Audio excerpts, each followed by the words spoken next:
him as well. We are now joined by, you remember him, Daryl Johnston is the great with the Dallas Cowboys, also now a part of the USFL, and of course the executive vice president of football operations.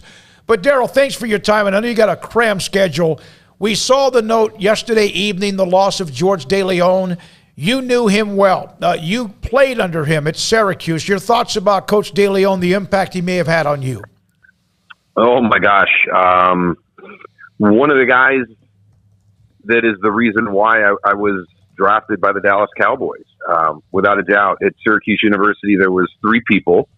My strength coach, Mike Wojcik, my running backs coach, Jim Hoffer, and George DeLeone, our offensive coordinator. And him and Jim together were, gosh, they were phenomenal. And, George was great for that group of men at that age and that stage of their life. He had a few opportunities in the NFL, but he didn't reach the levels that I think he reached in the collegiate game, because I think there was a better connection there with the guys. He was really creative in what he did. I can remember him going out to clinics in Nebraska and Oklahoma and trying to teach them, how we were running straight line freeze option paired with power game and quick passing game.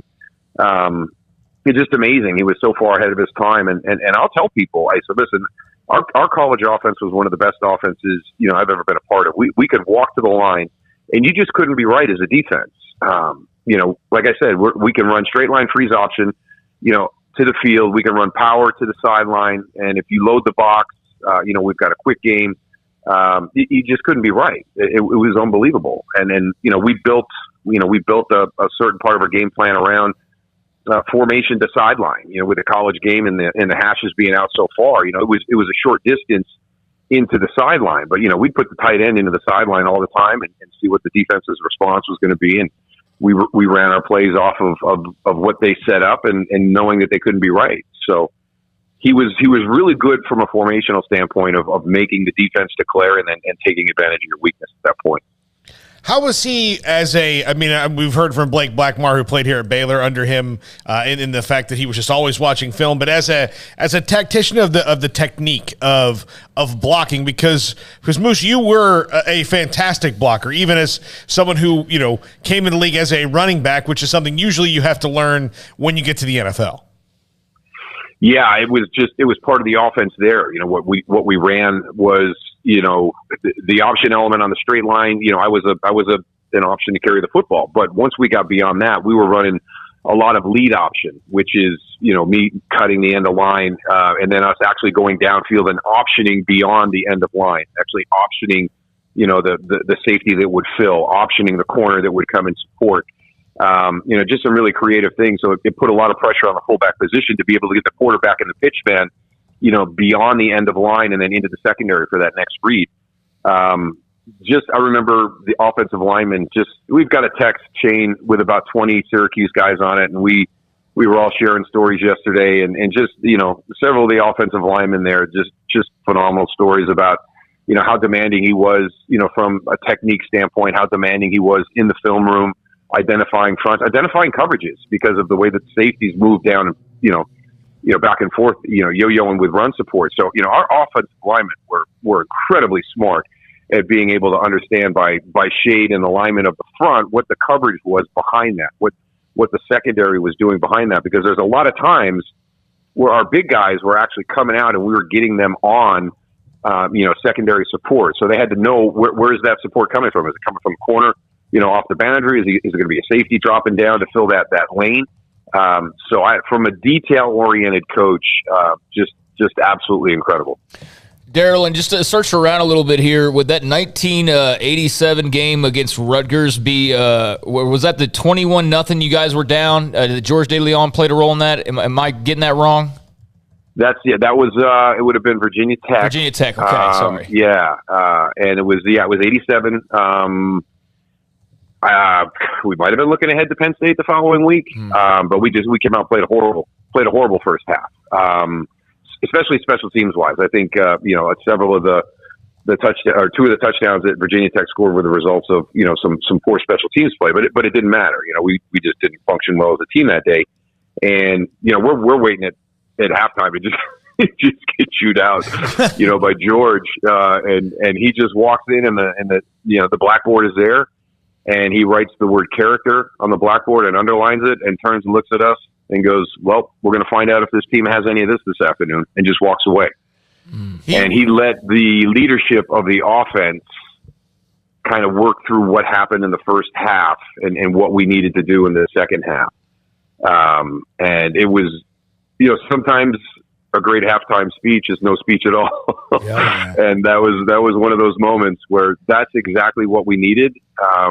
You guys are better than this, and you're not performing. What's wrong? So we're going to see if you've got any character. And we went out at 21-7, down 21-7 at half, and won 35-21. I think Virginia Tech's offense had -4 yards in the second half. Obviously we scored 28 points, just a complete reversal. And I'll never forget that moment, sitting in that locker room. He knew exactly what our team needed to hear, and that we needed to fix it from the inside. There was nothing that a coach was going to do in that situation to help us get it turned around. It had to come from within, and he knew that.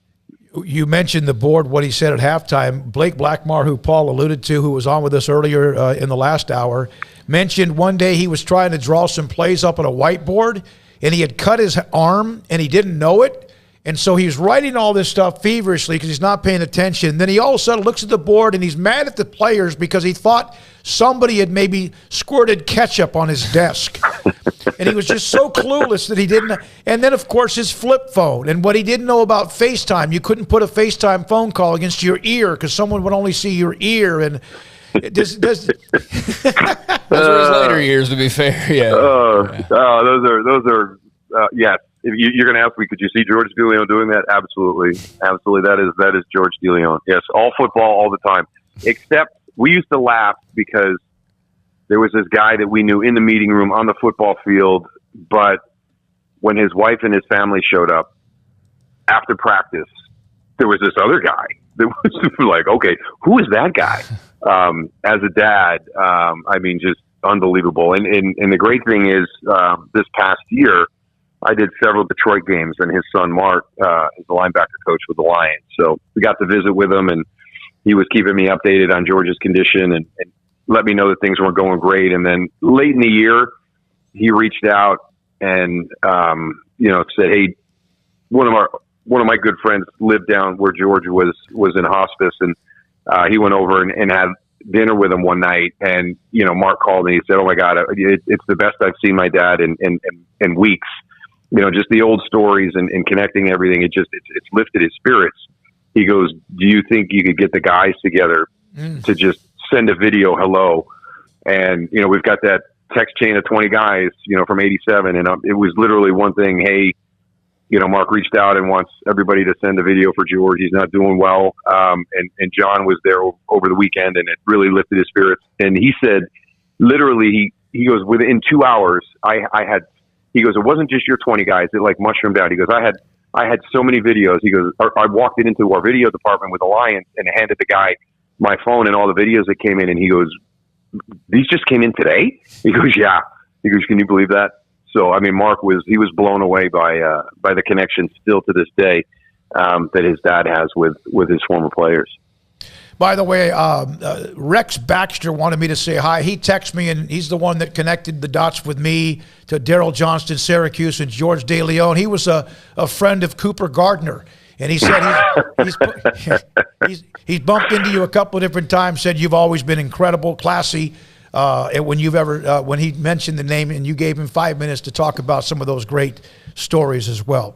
DJ, yeah. I know that USFL, we've had a lot of guys who are going to be drafted or have been drafted from around here, from Baylor, around the state of Texas. We'll have you on again maybe later on to discuss all that, because I know that clock is ticking. Congratulations on getting this thing off the ground, and also the great memories about Coach. Yeah, thanks for letting me come on and talk, and thanks for sharing some of the ones that you have, because that's classic George with not realizing he's cut. Daryl Johnston, the great Daryl Johnston, the Cowboys, and also Syracuse University on George DeLeone. Sikkim 365 Radio, 365 Sports. Real quickly, we'll be back.